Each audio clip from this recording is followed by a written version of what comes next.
Charles Fox Parham's group at Bethel Bible College in 1901 were not the first people to speak in tongues. There were even heretical groups that spoke in tongues, and we're going to be talking about one of them called the Shakers. You're not going to want to miss this one. Stick around.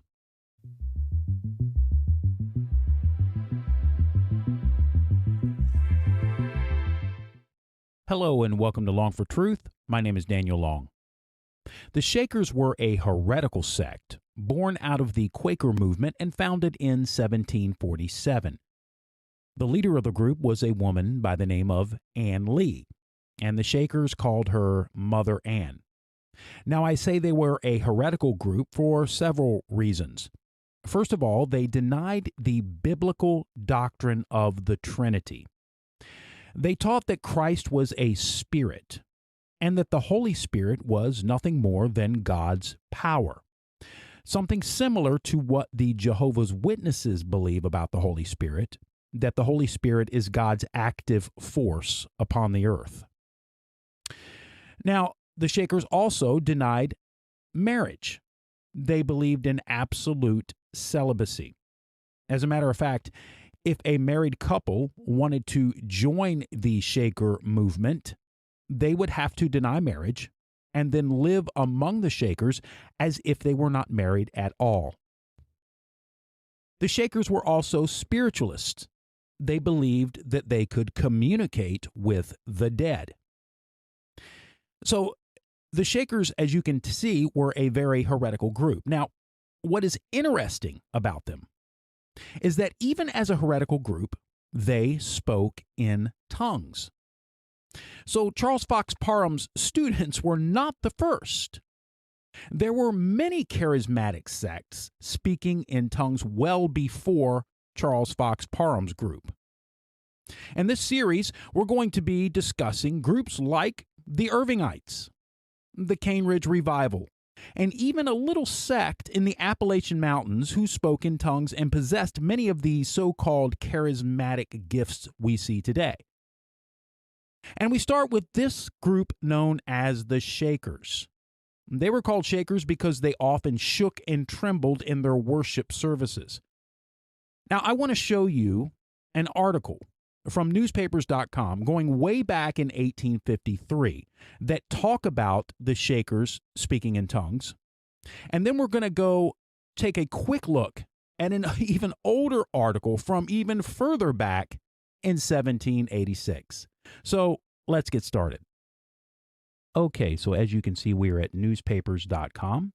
We are looking at the New York Daily Herald from New York, New York, June 8th, 1853. You can see that right here at the top. And you can see the article we're looking at. This is called The Shaker Village. Now, we're not going to read this entire article. It's just way too long. We're going to read the section down here at the bottom, and then we're going to move up here at the top. And for some reason, newspapers.com is a little slow when you start scrolling, but that's okay. And we're just going to be looking at the part where one of the women started speaking in tongues during the service, just to show you that this stuff was common even back then and even among heretical groups. So we're going to be looking at that. Another thing I want you to bear with me with is if you're watching the video and you're not just listening to the podcast, you're watching the video as well. You can see that the font is really just kind of smudged out here. You can see that right up here. So there are words I'm not going to be able to make out. So just bear with me. After we get done with this small section, we're going to go over to this article here from February 14th of 1786, and we're going to look at that. And there's also some things I'm going to have to let you know about that article as well. So let's start with this one. The writer of this article is attending a Shaker service, and this is what he writes. He says, in addition to their public meeting on Sunday, they usually hold family meetings during the week.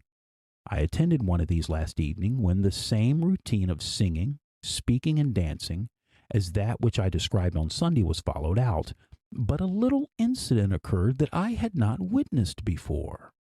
During the cessation of dancing for a few minutes, one of the sisters, a tall, good-looking female, about 30 years of age, as straight as and I can't read that word, and as frigid looking as an icicle, started from her place in the ranks and going into the outer. I can't read that word either. Of the, let me move up top here, of the room, suddenly commenced spinning round like a humming top. Her head soon began to jerk to and fro. Okay, does that sound familiar to you? These kinds of things happened in the Mariah Woodworth Eder meetings. They happened in other early Pentecostal meetings, and they happen today in many charismatic churches where these manifestations will take place and people begin to jerk and to shake about. That is not Christian in any sense of the word. And these shakers believed themselves to be Christians when they were not Christians at all. As I said, they were anti-Trinitarian, they were spiritualists, they were against marriage, they were just a heretical group. And yet they were doing the same things as you see many modern charismatics do today. All right, so her head began to jerk to and fro, an ecstatic gleam seemed to light up her countenance. And as the air filled her nether garments and inflated them like a balloon, she continued this wild whirling motion, occasionally winding in a mazy flight through the ranks of the brethren and sisters. This continued for about 10 minutes, during which time she was whirling as rapidly as a spinning wheel. When entirely exhausted, she leaned up against one of the sisters and soon was busily engaged again in the livening shaker dance. And that's what they called this. They called this the shaker dance. And they believed that some of the spirits would actually take over, and they would dance. And you'll see this now. Such performances as this are very common amongst these people, and the recipients of these gifts are looked upon as being favored above others by spiritual existences. Okay, so you have these spirits who, during these strange scenes, are supposed to take possession of their bodies. Now, again, it just shows you here. That just shows you that, what I was saying before. They are spiritualists. They talk to the dead, and the dead supposedly possess their bodies and cause them to do these crazy acts during their services. At another time, and here it is right here. At another time, one of the females commenced speaking in a tongue, which seemed a compound of all known and unknown languages, and having enlightened the audience with what doubtless, if understood, would have been a very eloquent discourse, she ceased. So the reporter here is saying she spoke in this tongue, and it sounded like all these different languages, and it seemed like everybody there knew what she was saying. And so, yeah, you can see that right there in this article. So we're not going to go any further than that. If you want to read the article, I will put the link to this article in the YouTube description. So you guys listen to the podcast, you have to go over to YouTube, and you'll have to, if you want to look at the article, you can see it from there. All right. We're going to look at this article right here. Now, this is an article from 1786, and this is really, really cool. I love the way this article looks, and I love finding articles like this because it's just a gem. I mean, look at it. Look at it's just, all I can say is wow. Look at the date here, February 14th, 1786. This is the Vermont Journal. All right. And the article we're going to be looking at is over at page 4. So I'm going to flip over there. And again, newspapers.com isn't very fast at moving sometimes. And it may just be because I have my recording software going here. Okay. So this is the article that we're going to look at. It's on page 4.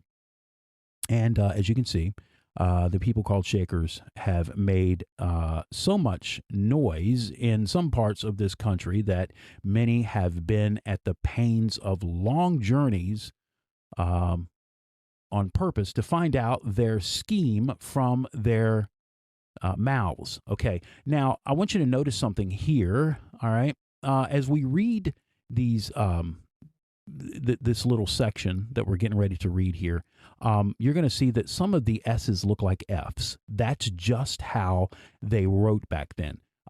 They had S's, as you can see, pains, but then look at purpose, the word purpose here. It's in the shape of an F. And if you were to read an actual King James 7, what is it? An early King James Bible or any language from back in the 1700s, you're going to see this same style of writing here. And this article is giving 19 points of belief, or 19 separate things that the Shakers believe, okay? Number 9 is the gift of tongues. And here you go. The gift of tongues, of miracles, and of discerning of spirits is now imparted through the mother to this church, and the dead are daily coming before them to receive their final doom from their mouths. So there you go. They believed in the gift of tongues. There was something really interesting here that I might as well read to you. It was number 16. And this is, check this out. They carry on very frequent dialogues with both angels, devils, and departed souls. A party of them being employed now in preaching to the Indians and Negroes who have died since the beginning of time. In the respective language of those nations, others are engaged in like benevolent employ with the dead of their nations, and among their among their instances, other instances of their I can't read that word.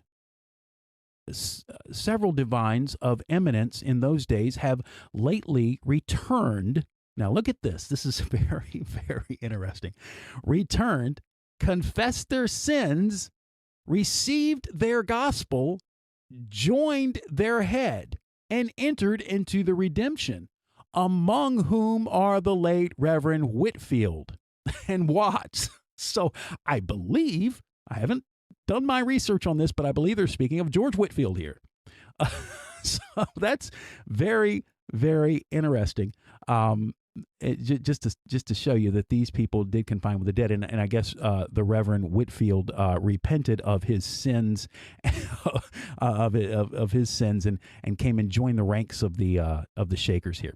So anyway, that is the article. I hope you found this article helpful, and if you did, please share the article with someone who may benefit from it.